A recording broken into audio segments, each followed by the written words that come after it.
And this one's going to be a little tougher, so I'm going to get rid of the hat. That means it's serious business.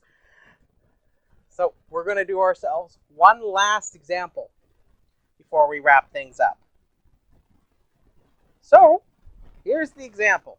Now, before we get to the example, I have to give you some terminology. We're going to talk a little bit about logarithms. Talk a little bit about logarithms. So I'm going to assume that you're given some variable x, which is going to be some positive real number, and a valid b. I'll just assume it's bigger than 1, but as long as it's not equal to 1, you're generally okay. But I'm not going to worry too much about that. I'm just going to assume that b is greater than 1. It's not a big issue for us, at least here. We might need to be more particular if we were talking about the logarithms in a different context. I want to ask you a question. What power y is so that if I give you b to the power of y is equal to x?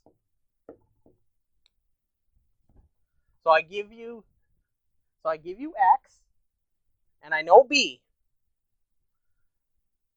What's y so that b to the power y is equal to x?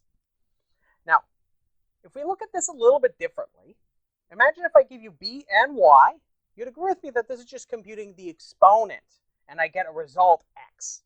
I'm asking you an inverted question, the inverse. I give you b, I give you x, I want to know what y is. So what was the exponent you raised it to so I got x? So let's think about that. Let's consider powers of 2. So for example, I'm going to write down some powers of 2 for you. So I write down 1, 2, 4, 8, 16. So this would be what? This is 2 to the power of 0, right? That's 2 to the power of 0. No, it's 2 to the power of 1. I'm getting ahead of myself, literally. See, there's 2 to the power of 0. There's 2 to the power of 1. Got 2 squared. 2 cubed. To the power of 4. And so on, right? So if I give you 2 to the power of n, this is no different than me writing 2 to the power n, right? Just the same thing. And I ask you, what was the exponent I raised? So if I gave you this number, what was the exponent I raised 2 to get that number? Right? That sounds weird at first.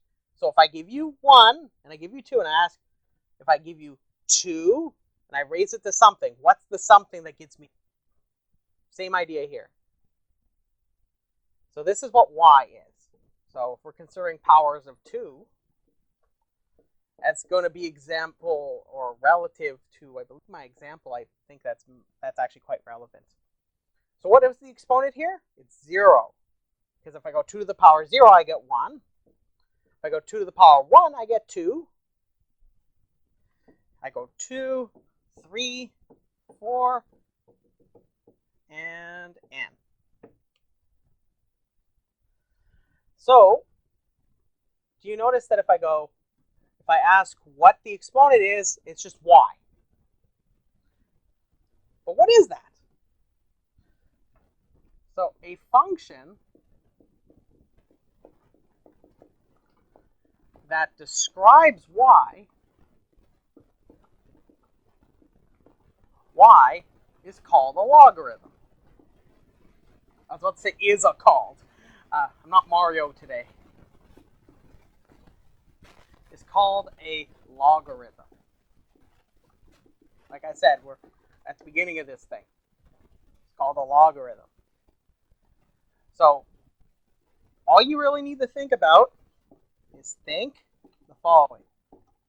This is at least one way I remember it.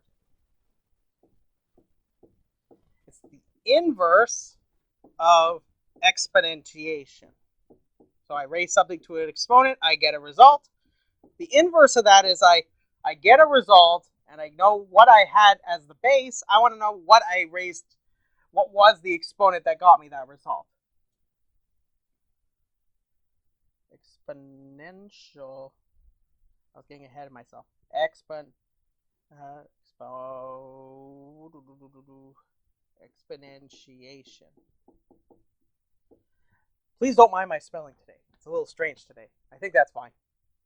Okay. So instead of wanting x, I want what y is, right? So I'm going to give you some examples. So example, we write this as log with a base. B is the base. So B is the base. And then this is x. It's not an example, it's a definition of a logarithm. So we write log base B of x is equal to y. So for valid bases and valid x, there's y.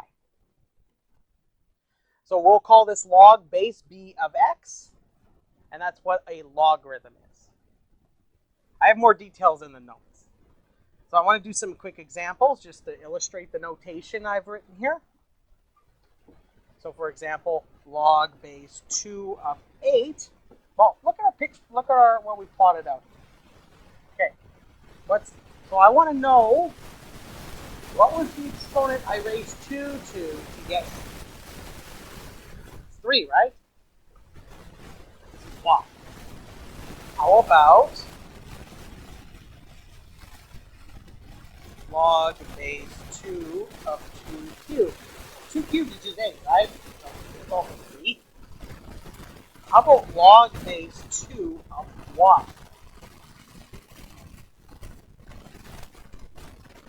Log base 2 of y. It's just 0, right? Because to get 1, you have to raise the power. Right? The exponent has to be 0, right? It's worth noting that there are a lot of properties that logarithms actually have. For example, I can take the exponent of the base. So if this is the power, if this is expressed as a power, I can drop the power out in front of the logarithm and multiply it. I can't recall if we're going to need that in our proof, but it's an interesting fact. There's a lot of properties that logarithms have. I recommend you check it out. I may do a video on it in the future, or it might exist by the time you watch this. So now that brings me to talking about what I want to do next. Like I said, this is some fun business next. We're going to write some fancy stuff out.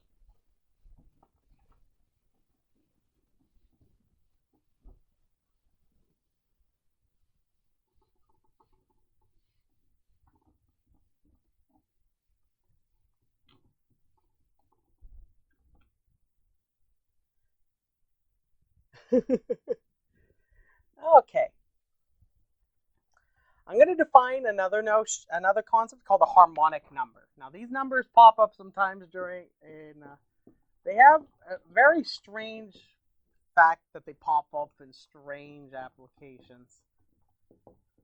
I'm not going to talk too much about what harmonic numbers are used for, but I want to bring up the harmonic number because the harmonic series sometimes pops up in various applications. And I'm not going to talk about those applications here. I just want to define what it is because it's a nice fact to know on the side sometimes.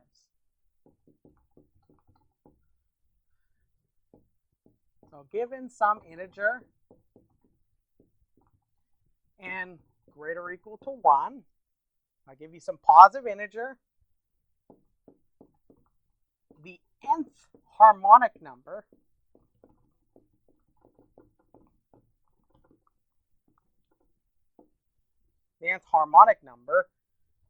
which I'm going to call h of n, I'm going to express as a function, is equal to the sum of our so-called finite harmonic series. It's going to be the sum from I is equal to 1 to n of 1 over I, which if you write this out, it'll be 1 plus 1 half plus 1 third, 1 quarter, all the way up to 1 over n. As a remark, sometimes people write the nth harmonic number as h with a subscript n. But for simplicity, I'm just going to write explicitly as a function. So this is what a harmonic number is. One thing I want you to know about that's interesting about the harmonic, this finite harmonic series, or the nth harmonic number, is actually it has a logarithmic relationship. So what we're going to do, so this is the final thing we're going to do, at least here. So the next example, what we're going to do is we're going to prove that the nth harmonic number is big O of log base 2 of n.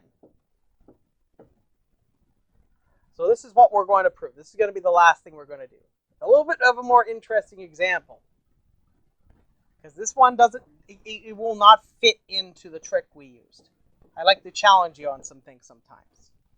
So I'm going to do the same thing we've done every single time. I give you what we're going to do. Then I'm going to do some observing, and that observing will allow me to continue the argument to its conclusion. So I'm just going to have an argument that's going to lay this whole thing out. But you're going to see I'm going to have a little bit more setup here. There's going to be a bit more setup. So we need to find C. Remember, these are constants. We need to find C and n0. N0 is a positive integer, remember. So that for all n greater or equal to n0, we want to prove that h of n is less than or equal to c times log base 2 of n. Now, I'm going to require doing a little bit of an interesting setup here. I'm going to create another thing that I want to compare h of n with. And I'm going to do this because sometimes n could actually not be a power of 2. This makes things a little bit more complicated for the analysis, but we're not going to talk too much about some notions such as smoothness, which would allow us to make assumptions like that. Here at least, I might talk about that in the future. But here I'm going to bring up some setup here that allows me to just assume any n. Because when you assume n is a power 2, this proof actually goes a lot faster. So before we do this,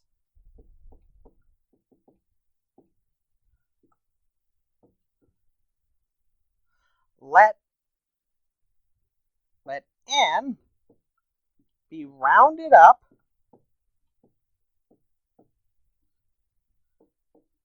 to the next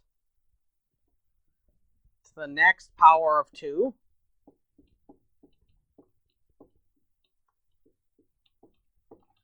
Power of 2. Call it m. So it's going to be m, and it's going to be equal to 2 to the power of the ceiling of log base 2 of n. Now, you're wondering what the ceiling is? So if I write down the ceiling of x, this just means x rounded up. So for example, if I give you 2.3 with the ceiling on it, I want 3. I'm just going to keep it simple here. So for example, if the number that ends up being, like say for example, I give you 8, we know that 2 to the power of log base 2 of 8 is actually equal to 8. That's because logarithms are, like I said, inverse to exponentiation. So if I take the exponent, the inverse operation of that is taking a logarithm. So if I take 2 to the power of a logarithm, and this is base 2, if in fact this ends up being something that is in fact a power 2, what should I get back?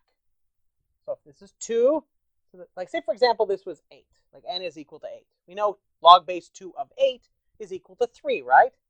Well, 2 to the power of 3, 3 rounded up to 3, right? Because 3 is an integer, right? So that's just 8, right? So this is just, so m is just going to represent the next rounded up power of 2 of n. So it might be n. So m might be equal to n, but it might be bigger than n.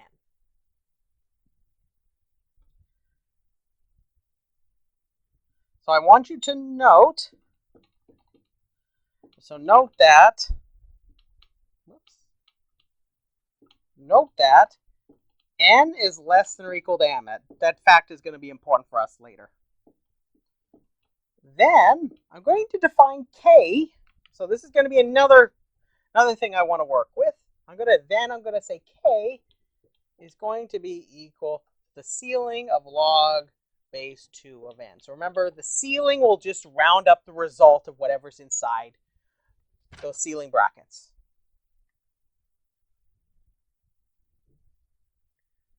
So the reason why I want this is so that I have something to easily represent the log base 2 of n, so I don't have to write it every single time. I can just write k instead.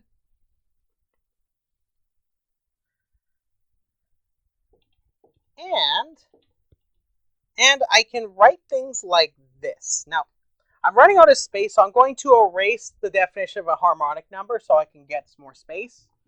Because this is going to be where most of the meat potatoes will going to happen.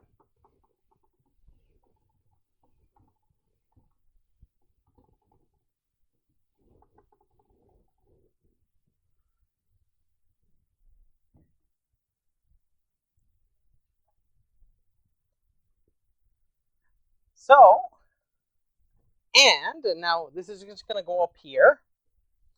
And I can rewrite this now as the following. I can write the nth harmonic number as chained together with an inequality that looks like this. Well, what's the definition of the nth harmonic number? It's just 1 over I, where I is equal to 1 to n. Now, you'd agree with me, because n is less than or equal to m, that if I sum up to m instead of n, that this inequality should hold. Because we know n is less than or equal to m from the way we've defined m. Remember, it's the next highest up power of 2 from n. It might be equal, it might not be. But what is that? Now, since I have something that looks like a power of 2, it makes it easier for me to work with this. What is this? This is 1 plus 1/2 plus 1/3 plus 1/4 plus all the way up to 2 to the power of k. And this thing that I've just written here, this is h of 2 to the power of k. And if you're remembering, you'll notice that this is just simply me rewriting some of the things I have over here, right? Because what's k? K is this, right?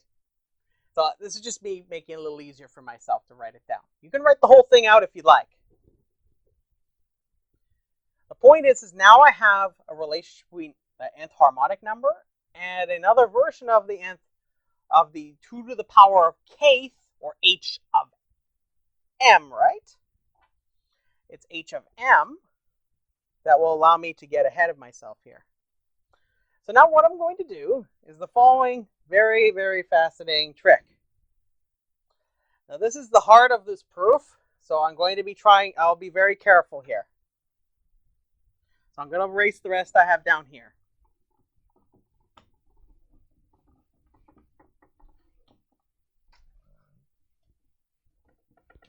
Be very careful.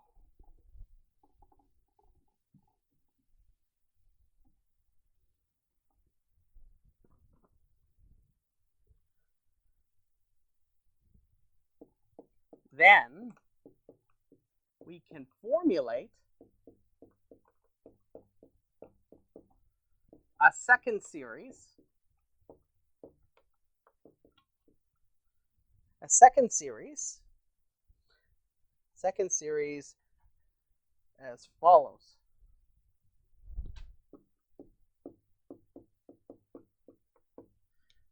Okay.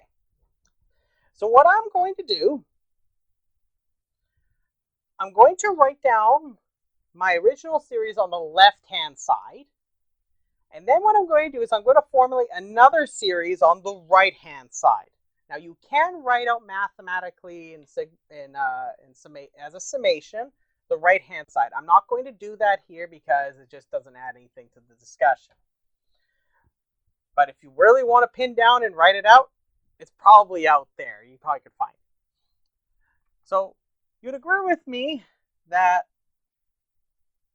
our harmonic series might look something like this. Now, I should stress that we're interested really in something that looks like this, right? Because remember, this bounds from above this. So if I can say something about this finite sum, then I'm done, right? I have something that relates h of n to whatever the second series is going to be. So the first term in this finite sum is 1, right? So I'm going to just write 1 on the right-hand side. I'm going to pair terms by a given number of terms that are based on the power for which they represent. So that sounds like a lot, so just please bear with me. I'll be patient. So the next two terms in the series here are 1/2 and 1/3 here. You'd agree with me that if I replace that 1/3 with 1/2, that this should be at least that, right? So I'm going to replace those two terms with 1/2 each. Then I'm going to take the next 4 terms. So notice I have 1 term, then 2 terms, then I'm going to have 4 terms. So I'm just going to write out those terms based on the power that's related to. So here's the next one I want. So I'm going to have the next 4 terms. 1/4, 1/5, 1/6, plus 1/7, right? Now you'll notice that the way you can tell really quickly how many terms I'm using is you'll notice that the denominator will represent the powers of 2. That's going to be an important detail when we're drawing this out. So we have 1/1, which is 2 to the power 0, 2 to the power 1, 2 squared, well, 2 cubed, and so on. All I'm doing is just I'm writing out, I'm grouping terms based on the number of terms given that power. So here I write it out twice because so I write it out twice because it's 2 here. I write it out 4 times because it's 4. You'd write out 8 times because it's 8 in the denominator, and so on. You'd agree with me that the first term is less than or equal to 1/4. The second term is less than or equal to 1/4. The third term is less than or equal to 1/4, and the fourth term is less than or equal to 1/4. Then, what do? We just keep doing this. Now, what I would like to do is there's something that isn't quite right with this series. I have to be careful. But I'm going to show you at the end. Do you agree with me that there's still a term that I might have to account for? It's this one over here. I don't want to spoil it yet. So if I keep writing this out, the general pattern I'll get, it looks like 2 to the power of k minus 1 plus 2 to the power of k minus 1 plus 1 plus 1 over 2 to the power of k minus 1 plus 2 plus 1 over 2 to the power of k minus 1. Notice that the term on the right side of all these sums are always the one that's 1 less than the next power of 2. Does everybody see that? That's why this is 2 to the power of k minus 1. It's 1 less than the next power of 2 in the denominator. So all I do, this is the general recipe. All I do is I replace all these terms with the first term. 1 over 2 to the power of k minus 1 plus, wait, I'm missing some dots. Let's put some dots in. because there isn't just those 3 terms, right? Sorry, 4 terms. There's several terms in between here. There might be many terms. 1 over 2 to the power k minus 1, and so on, plus 1 over 2 to the power k minus 1. So I have all of these terms here. Do you see a term that's missing on the furthest right here? So I have 2 to the power k, 2 to the power, 2 to the power, now keep in mind, this is 2 to the power k minus 1, not the exponent, the exponent doesn't have minus 1 in it. It's 2 to the power k minus 1. Do you see that there's a term that's missing in this series? It's this one, this final one. You'd agree with me if I just append that onto the end.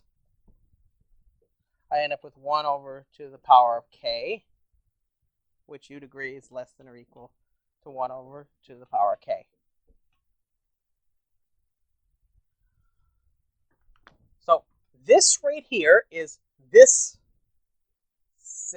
finite sum right here.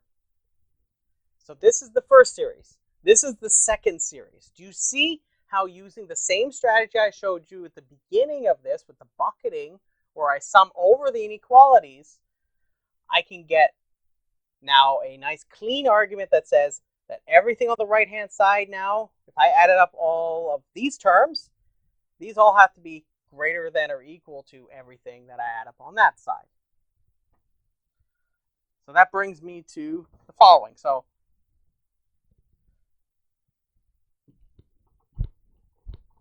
let me summarize this, and you'll see quite quickly what we do.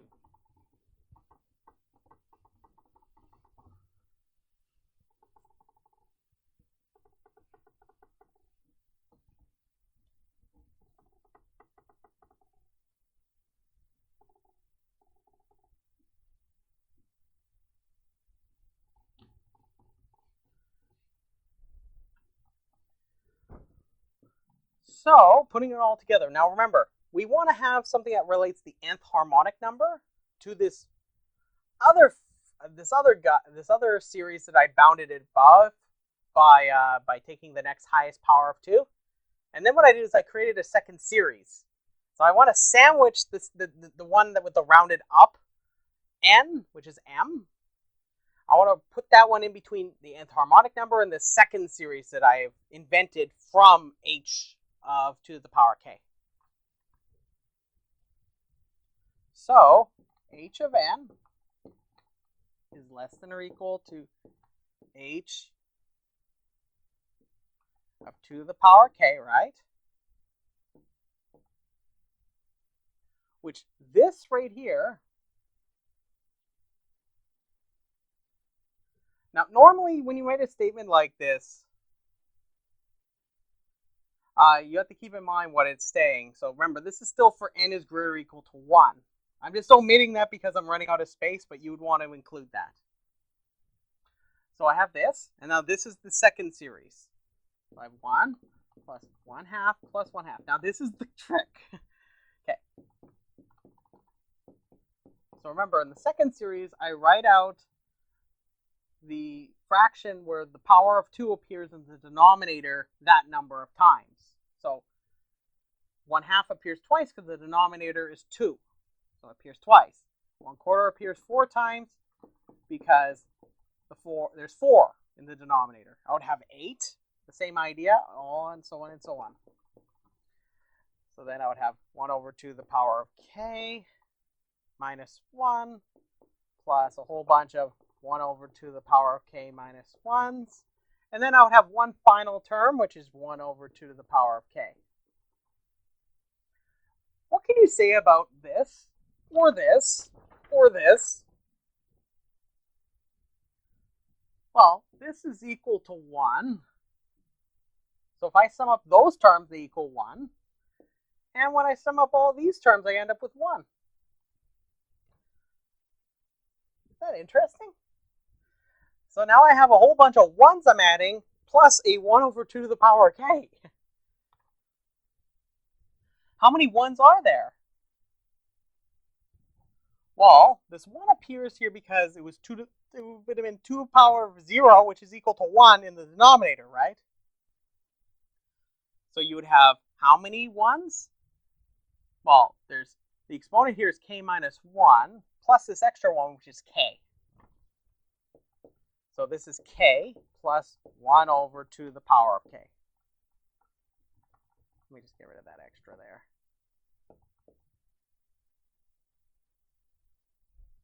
So it's k plus 1 over 2 to the power of k. Now, I just want to unfold some notation that was for my own convenience. Recall that k is equal to the ceiling of log base 2 of n, remember? And n is less than or equal to m. And what was m? That's 2 to the power k. So just remember this. This is important. This is just to make things a little easier when we wrote down some of the things we did for our second series. Now this is where we make our observation. Observe that for all n greater or equal to 1, that h of n is less than or equal, because remember, that's what it says up here. I'm just going to get rid of the middle. So I'm just getting rid of all this, because now I know that h of n is less than or equal to this term, these two terms, less than or equal to k plus 1 over 2 to the power of k, which, what's k, remember? It's the ceiling of log base 2 of n. Log base 2 of n. But what's 2 to the power of k? That's m, right? So that's 1 over m. But if I have a denominator that's 1 over m, and I know that n is less than or equal to m, would you agree with me that if I want something that's slightly bigger than this, if I replace m with n, I should end up with something larger? Just like if I had 1/4 and I replace it with 1/2, you'd agree with me that the 1/4 is now less than 1/2, right? Because now my chunk is bigger, because the number is smaller in the denominator. So all I'm going to do is just make that small substitution. So I'm going to replace 1 over m with 1 over n, plus I'm going to do the following little trick. Now, one known fact about the ceiling function, when I take a number like this in the logarithm and I round it up, it will go up to the next nearest integer, right? So what if I just take this, because keep in mind, this could actually be a power of 2 and it will actually be an integer, but sometimes it isn't. But it might be, it'll be either between the number rounded down to the lowest, the next lowest power of 2, or it'll be one higher. So what does that mean? It means if I just add 1 to this result without the ceiling, I'll get an upper bound on this right here. Why? Because whenever I round up a result, it can never be more than the whole amount or unit. And in our case, in the ceiling, it's a unit of 1, because I'm rounding up to the next integer. What's the next integer? Well, it's that integer plus 1. So this would just be log base 2 of n without the ceiling plus 1. So it's log base 2 of n plus 1, but plus 1 is not a part of the logarithm. Plus the 1 over n. But you would agree with me that 1 over n is always going to be less than or equal to 1, right? Because when n is equal to 1, it's 1. When it's equal to 2, it's 1/2, so on. So I'm just going to make this simpler for myself. So I end up with log base 2 of n plus 1, which is equal to log base 2 of n plus 2. So now I have log base 2 of n plus 2. Now look at this. I have something that relates to logs. Look at that. Isn't that interesting? Man, no, we're doing good. We're just about done, believe it or not. We got all of the really nasty stuff out of the way. So now what I'm going to do is I'm going to invoke the first strategy I told you. I told you it was all going to come back together. What I want to do is I want to make the logarithm, because remember, I want to show that the nth harmonic number is big O of log n. So I want to make this look like something that is a logarithmic term times some constant.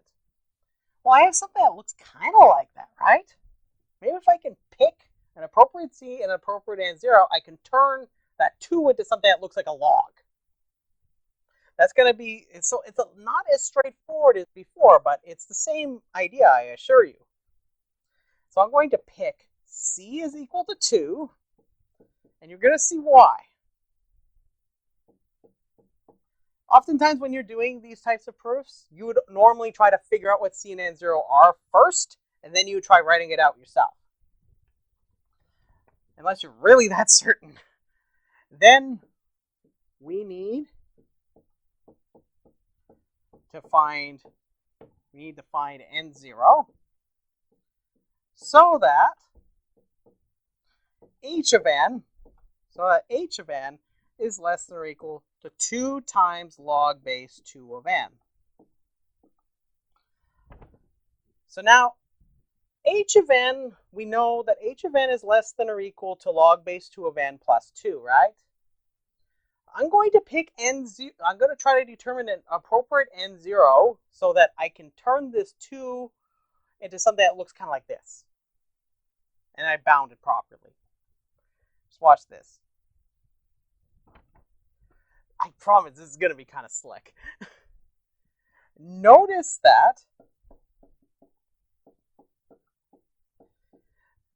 that when n is greater or equal to 4, we get the following relationship that's going to happen. Now you might ask, why 4? Okay, well, what's log base 2 of 4? Well, 2 squared equals 4, right? So I want to get something that makes it look like a log, like I want to make it something that outputs for a logarithmic function that has base 2. I want to make it output 2, at least. So I'm going to assume that n is greater or equal to 4. So I want you to notice that h of n is going to be less than or equal to log base 2 of n plus 2, which is going to be less than or equal to log base 2 of n plus log base 2 of n. Now, as I said, we know that this is going to be at least 2 because log base 2 of 4 is equal to 2, right? And one fact I didn't bring up here, but it might be worthwhile mentioning if you know a little bit about calculus, is that the logarithm is technically, it's an increasing function. So, you know, it's not going to like dip down all of a sudden. Why? Because remember, if you increase the power of an exponent, the output gets bigger, right? That's why. I'm not going to worry too much about that. So, let's do this. But what's this? What's this? Well, that's just 2 times log base 2 of n, right? So I'm just going to choose n0 is equal to 4, right? Because I've done what I need to show. I show that h of n is less than or equal to 2 times log base 2 of n. Do you see how now this is an example where n0 is not just 1? Okay, so we choose that. Now we just conclude. Therefore, by the definition of big O, I'm running out of space down here. By the definition of big O, h of n, or the nth harmonic number, is big O of log base 2 of n, and we're done. The proof is finished. We're all good to go. And we're done. Now, at first this looks really daunting. the big intuition here is getting that second series and knowing how to bound the nth harmonic number. Like I said, there is an alternative proof that if you assume that n is a power of 2, that you get right away h of 2 to the power of k, and you can write out the second series. But I felt like I would give you a little bit more of a general proof, so it works for any n, and I don't require a notion called smoothness. So with that being said, that wraps up the example, and now you know that if you ever encounter a harmonic series, like a particular finite one, harmonic series pop up in all sorts of neat applications, but I can't talk about them really here. But you know it actually has a logarithmic asymptotic behavior, which is very interesting. So that being said, that concludes this example.